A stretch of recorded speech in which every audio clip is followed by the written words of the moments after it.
সবকিছু না সার্জিস আবেগ দিয়ে চলে না, শুধু আবেগ দিয়ে। রাষ্ট্র চলতে হয় বিবেক দিয়েও। Wake up to reality. আমরা মনে করি যে আবেগ দিয়ে সবকিছু চলে না, আবেগ দিয়ে শুধু আবেগ দিয়ে অভ্যুত্থান হয় নাই। শুধু আবেগ দিয়ে অভ্যুত্থান হলে 1 জুলাইয়ে আমরা মার্চ টু গণভবন দিতাম, কিংবা আমরা 2 জুলাইয়ে মার্চ টু বঙ্গভবন দিতাম, 3 জুলাইয়ে মার্চ টু সংসদ ভবন দিতাম। আবেগ দিয়ে সবকিছু হয়নি।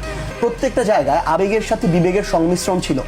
এই প্রত্যেকটা কর্মসূচি 1 জুলাইকে 36 জুলাই নিয়ে এসেছে। ওই জায়গায় দূরদর্শিতা, বিচক্ষণতা, পড়াশোনা, একাডেমিক নলেজ, আবেগ, বিবেক সবকিছু একটা উপযুক্ত সংমিশ্রণ ছিল, যেই সংমিশ্রণটা বিগত 16 বছরে ছিল না দেখে হয় নাই।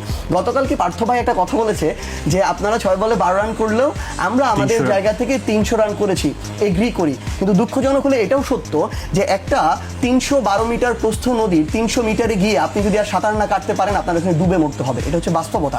বাস্তবতাটা হচ্ছে মানুষ তাদের জায়গা থেকে সব সময় চেষ্টা করেছিল যে এই যে বিরোধী দলীয় যে রাজনৈতিক দলগুলো মাঠে লড়াই করছে, আন্দোলন করছে, তাদের জায়গা থেকে তাদেরকে সাপোর্ট দেওয়া, সম্পৃক্ত হওয়া। কিন্তু দুঃখজনক হলে এটাও সত্য যে মানুষ না তাদের উপর আস্থাটা পায় নাই। এই আস্থাটা এই কারণেই পায় নাই কারণ এর আগের 90-এর গণ অভ্যুত্থানের পরে 3 দলের যে জোটের যে রূপরেখা ছিল সেই জায়গায় মানুষের সাথে প্রতারণা করা হয়েছে।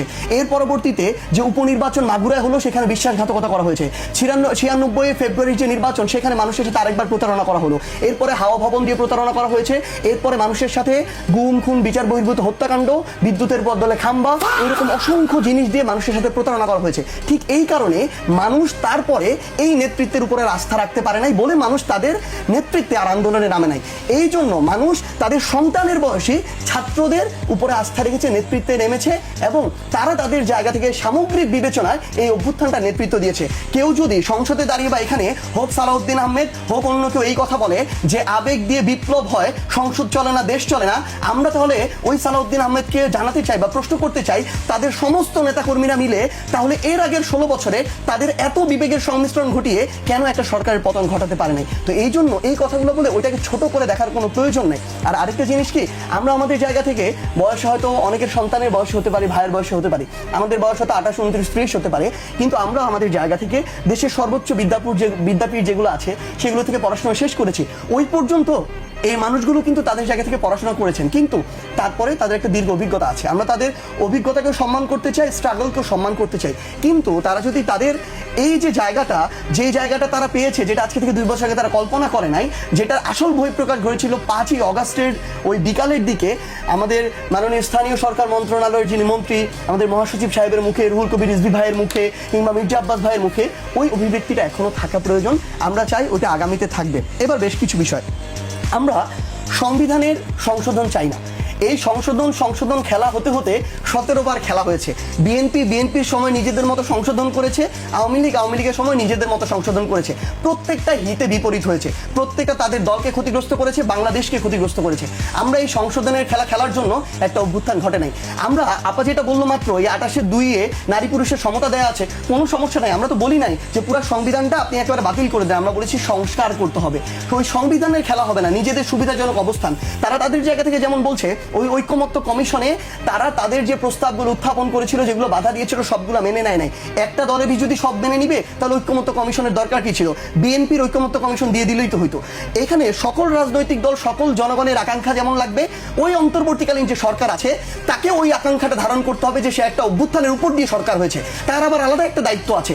এবং বাংলাদেশের সকলে মিলে ফাইনালি ঐক্যমত্য কমিশনে এই বিষয়গুলোকে একত্রিত করে একটা জুলাই সনদ করেছে। আরেকটা জিনিস, আপনি যেটা বললেন যে আপনারা তো সব মেনে নিয়েছেন, মানেন নাই আসলে। 84টা বিষয় আছে জুলাই সনদে। আপনারা বা বিএনপি 9 থেকে 10টা সেই জায়গায় নোট অফ ডিসেন্ট দিয়েছেন, যেই 10টা পালন করাটা বা বাস্তবায়ন করাটা বাকি 74টার চেয়ে বেশি জরুরি। বাকি 74টা বাস্তবায়ন না করলে কোনো সমস্যা নাই যদি এই 10টা বাস্তবায়ন করা হয়, কারণ বাকিগুলো অটোমেটিক ধীরে ধীরে বাস্তবায়ন হয়ে যাবে। এটা দেশের প্রয়োজনে এমনিতেই যে কোনো সরকার করবে। দেখেন, তারা বললেন যে 2 বার ক্ষমতায় থাকতে পারবে, এই জায়গায় তারা এগ্রি করেছেন না, আংশিকভাবে 2 বার তারা এগ্রি করেছেন কোন জায়গায়? সব মিলিয়ে 2 বার না, পরপর 2 বার। সুবিধাজনক অবস্থান দলের উচ্চকক্ষ এগ্রি করেছেন না, আংশিক এগ্রি করেছেন। এগ্রি করেন নাই কোথায়? তারা বলছেন তাদের যে নিম্নকক্ষে যতজন সংসদ সদস্য থাকবে ওইটার পার্সেন্টেজ অনুযায়ী তারা উচ্চকক্ষে সংসদ সদস্য দিবে। তাহলে ওটার দরকারটা কি? মানে ওইটা তো দরকার ছিল, আপনি একটা দেশের জন্য গুরুত্বপূর্ণ পলিসি নিচ্ছেন, ওই পলিসিতে ওইখানে আরেকটা অ্যানালাইসিস হবে। আপনার যদি নিম্নকক্ষ থেকে আপনার সংখ্যাগরিষ্ঠ সাংসদের ভিত্তিতে, মতামতের ভিত্তিতে পাশ হয়ে যায় এবং ওই সংখ্যাগরিষ্ঠ পার্সেন্টেজ যদি উচ্চকক্ষে আবার থাকে, তাহলে তো ওইটার কোনো মূল্য থাকে না। ওটা দরকার আছে কোনো? তাহলে তাদেরকে খাইয়ে পেলে পুষে বড় করার তো কোনো প্রয়োজন নেই। তাহলে আমরা কি চেয়েছিলাম? আমরা চেয়েছিলাম উচ্চকক্ষে পিআর পদ্ধতিতে সংসদ সদস্য থাকবে। বাংলাদেশে এই মুহূর্তে 50% ভোট যেমন বিএনপি পেয়েছে, তাহলে 50% ভোট বাকিরা পেয়েছে, তাহলে 50% মানুষ ওই উচ্চকক্ষে থাকতে হবে। তাহলে ওইটার একটা লেজিটিমেসি থাকে, ওইটার একটা প্রয়োজন থাকে এবং ওইটা নিয়ে যুক্তিতর্ক হয়ে জনগণের কাছে প্রকৃত বার্তাটা যাবে। তাহলে বিএনপি প্রত্যেকটা জায়গায়, তা আরেকটা গুরুত্বপূর্ণ বিষয় দেখেন, পিএসসির মতো জায়গা যার মাধ্যমে বাংলাদেশের সরকারি চাকরিগুলো হয়, জনপ্রশাসনের মতো জায়গা, দুদকের মতো জায়গা, এই প্রত্যেক, তারপর হচ্ছে কন্ট্রোলার জেনারেলের যে জায়গা, অডিটের জায়গা, প্রত্যেকটা জায়গায় বিএনপি চায় তাদের সরকার বা ক্ষমতাসীন সরকার এই জায়গাগুলোকে গঠন করবে। এখানকার পরিচালক থেকে শুরু করে চেয়ারম্যান থেকে শুরু করে ডিরেক্টর সবকিছু ক্ষমতাসীন দল দিবে। তাহলে এই দুদকের কোনো দরকার আছে? এই দুদক নর্মালি দুর্নীতি কারা করে? ক্ষমতাসীন দলের যারা থাকে, ক্ষমতাকে ব্যবহার করে বিভিন্ন পদ পদবিতে থেকে অনেকেই তাদের জায়গা থেকে দুর্নীতি করে, লুটপাট করে, রাহাজানি করে, চুরি চামারি করে। এখন আপনি দুদকের মতো জায়গায় যদি আপনার দলীয় মদতপুষ্ট লোক বসায় রাখেন, এই লোকগুলা আপনার এই দলীয় মদতপুষ্ট কাউকে কখনো বাধা হয়ে দাঁড়াইতে পারবে না। পারলে আগেই পারতো, পারে নাই। তাহলে আপনি যদি এই প্রতিষ্ঠানগুলোতে আপনার নিজের দলের লোকজন বসায় রাখেন, যেখানে জুলাই সনদে বলা আছে সরকার দলের থাকবে, বিরোধী দলের থাকবে, বাইরেরও মানুষজন থাকবে, যেন একচ্ছত্রভাবে দুদকটা কোনো একটা রাজনৈতিক দল বা ক্ষমতাসীন দল নিজের অপরাধী নেতাকর্মীদেরকে বাঁচাইতে না পারে, আবার নিরপরাধ অন্য দলের মানুষদের উপর জুলুম না করতে পারে, এভাবে যেন প্রতিষ্ঠানগুলোকে অ্যাবিউজ না করতে পারে। তাহলে দিন শেষে ব্যাপারটা কি দাঁড়াচ্ছে?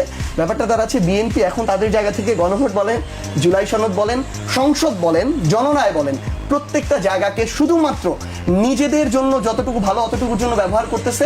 আর যতটুকু হলে নিজেদের সার্বভৌম ক্ষমতা, স্বৈরাচার হাঁটার পথ বন্ধ হয়ে যাবে, ওইটুকুতে বাধা হয়ে দাঁড়াচ্ছে।